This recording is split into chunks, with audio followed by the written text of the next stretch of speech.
Hello, welcome to Brimwood Farm. So we are in November, so autumn winter for the UK already. And I'm down in the vegetable garden. There's not a huge amount going on at the moment, but I thought I'd just give you a little tour to show you what I've still got in the ground. That's Barry. And what's coming up in the plans for next year.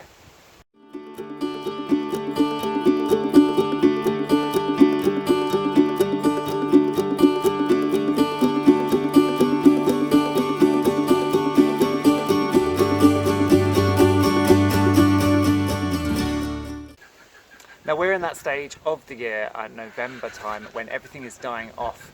And I know that some of my northern friends have already had a hard frost which has killed off ornamentals and some veggies. We haven't had any here, and I probably won't expect one until at least mid-November to late November, and even then it will probably be quite light. However, I have made a big boo-boo in the fact that I didn't plant any spinaches or winter lettuces in August, September time, and they need a couple of months to get going before you can plant them out and they can be safe through the winter. Some lettuces will need a little bit of protection just from heavy frost and hard snow. Spinach I found could just sit out and it's fine. They don't actually grow through this phase, but they just sit in the ground, and then on those warm days they put on a little spurt of growth, and then that means you can harvest them throughout the year. But despite not having those leafy greens, and I'm going to be using microgreens inside instead, I have still got some stuff, so let's go see. So here's a bit of an overview of the plot, and you can see there is stuff still in. So I've still got carrots. Now carrots will quite happily sit in the ground all through the winter. So half of me is thinking about pulling them up and making some soup that I can freeze, and the other half is just thinking I'm just going to leave them and harvest them when I can. You can see here we have some nice, this is Amsterdam, so a nice orange. This one's pushed its way right out the surface. And in the middle, I think we have, yes, we have purple haze down here. You can see there's a purple carrot. And then over here, this is Yellowstone. Yeah, and you can just see down here, there is some yellow. The tops have gone a little bit green, but that's fine. You can just cut that off. So I've still got quite a lot of carrots in, and as I say, I'm going to harvest some for soups, but for the most part I'm just going to harvest them through the winter. You can't pull them out obviously when the ground is completely solid and frozen, but you know, on a mildish day where the ground isn't solid, you can just pull them up, no problem. Next to them I've got the turnips. I planted two varieties, and you can see there is a distinct lack of turnip here. That's because the snowball just did not work. Like my radishes, it didn't bulk up, it didn't make a decent turnip, it just became really, really leafy and leggy. And that probably means the soil was too fertile. There's a little caterpillar here. It's probably wondering where all the turnips went. However, the purple Milan, as you can see, purple top Milan, did bulk up and is very, very nice. So it suggests to me that snowball really isn't capable of dealing with too fertile conditions, whereas purple top Milan is easier to grow despite whatever you have in the soil. So there's some nice golf ball sized turnips here, and again there's quite, oh crikey, that's a big one, look. I'm harvesting these as and when I need them. Into the next bed. This is where we had a lot of the summer lettuces, and all I've done here is I haven't dug it over, I've just piled on more compost, kind of a no-dig method. I'm not digging down, I just pile more compost on every year to enrich the soil. I've still got loads of beets. So this is Manita, I think this is Manita, this one here. And I'm going to be, oh, this one's gone funny, look, it's got two legs. So I will be pulling some of these up to pickle, and again throughout the winter. This is a huge one, look at that.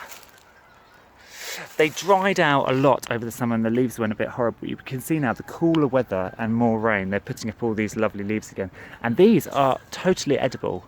You can use these in salads. So I have been eating some of the leaves as well, which has been quite nice. And I have a few rogue tomatoes. These were planted, sown I should say, in September, so uber late. But they're an experiment. I've just popped them outside because I had all the rest in the greenhouse, and you can see I've pulled them all down now. But I've just popped these outside, planted them really late just to see what happened. And there are some tomatoes. So at the first sign of frost, I'll have to pull these, and they're not going to ripen now at all. I mean, look, there's a teeny one there. They're not going to ripen, so they won't be good as ripe tomatoes, but for chutneys, they will be completely fine. So I'm just leaving them as long as possible, just to see how long they last really. It's just an experiment. But we have got a few little tomatoes. And I did this because if you remember, my tomatoes all got frazzled and I was very worried I wasn't going to get a crop at all because all the flowers in the greenhouse got too hot and fell off like that. So I did this second batch. And okay, this second batch hasn't been really worthwhile because it hasn't got a lot of tomatoes on it. But there were a few. So a few is better than none. In this bed I've got my kale. My kale was ravaged by a caterpillar, as you can see, but we've got all this fresh, lovely growth coming through. And this will be picked all through the winter, and it won't even think about flowering until next spring. So this is a great winter crop, and I often just pick some leaves and fry it up with egg from the girls, and it makes a delicious and healthy breakfast. And you can see in here we've got some fresh leaves coming through. These are not winter lettuces, these are what I had left over from some spring lettuces, some packets from 2012, and I was kind of just testing out whether they were going to be usable. And I did actually put loads in this bed, and for the most part they died. I think I actually caught a cat coming in here and using it as a litter box. Not ideal. But we've got, what, 5 plants? And obviously the frost will kill these off. As soon as the frost comes, they'll die. But, again, I'm just leaving them for now to see what happens. There's some sort of edible size leaves. They're quite small. But, you know, it's free food, isn't it? This bed, which was supposed to be my winter spinach bed, as you can see, has nothing in it. There is one spinach plant. I had a really bad germination with my spinach, and I direct sowed some spinach, and this is the only one that came up, and you can see it just hasn't really done very well. But again, just leaving it, there's no point pulling it out and replacing it because nothing's going to be growing. And then down here there is a few tiny bright lights charred. So 1 plant, 2 plant, 3 plant. Again, they haven't done very much.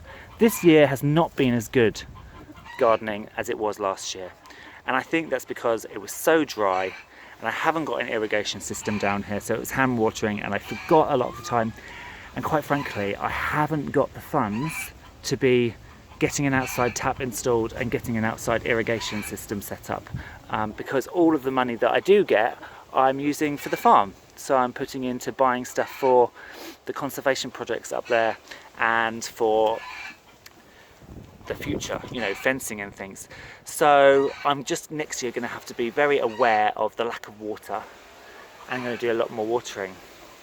So that, let's have a different angle.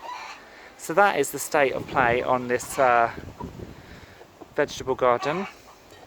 Still stuff going. So through the winter I've got kale, I've got beets, I've got carrot, I've got turnip. I'll have some lettuce until we get the first frosts. And then hopefully I'll have a little bit of spinach and a little bit of chard. And then next year, all guns blazing for the veggies again. So you can see quite clearly I haven't been as productive as I'd have liked. And all those empty beds I would have loved to have been stuffed full of winter lettuces and spinach that I could have picked through the winter and then covered with cloches to protect it from really the harshest frosts and any snow we get. And then I could have got it through to the spring and then started renovating those beds for spring harvest. But you know, we all make mistakes, that is gardening, and I will know next year to mark down the calendar to make sure I sow those seeds and look after them. The other major thing I did wrong was not watering enough.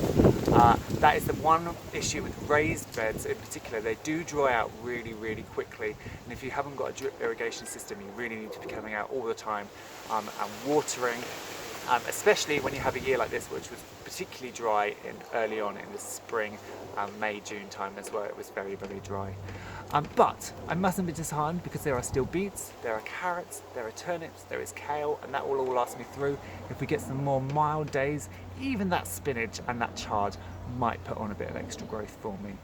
So if you like the video, please give me a thumbs up, hit the subscribe button so you don't miss any future updates. If you're on Facebook, please come over and join the Brimwood Farms community group, and I'll see you again soon. Bye.